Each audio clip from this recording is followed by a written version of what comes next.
Nagdulot ng pagbaha sa ilang panig ng Mindanao ang pag-ulang dala ng hanging habagat.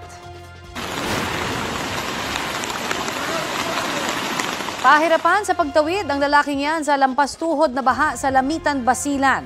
Halos abot baywang pa ang tubig sa ilang parte roon. Naghatid na ng relief goods ang mga LGU sa mga binahang residente. Nalubog din sa tubig ang ilang lugar sa Alyosan at Midsayap sa Cotabato. Agad namang sinaklolohan ng MDRRMO ang Alyosan o ng Alyosan at Midsayap ang mga stranded sa baha. Dito po sa Metro Manila, bumuhos ang malakas na ulan sa bahagi ng EDSA Boni Avenue sa Mandaluyong. Ang ilang rider sumilong sa ilalim ng MRT. Binaha naman ang bahagi ng Taft Avenue malapit sa United Nations Avenue sa Maynila. Umabot sa bangketa ang tubig. Pahirapan namang makasakay ang ilang pasahero sa bahagi ng Espanya malapit sa Moraita. Inulan din po ang bahagi ng EDSA Extension at Rojas Boulevard sa Pasay.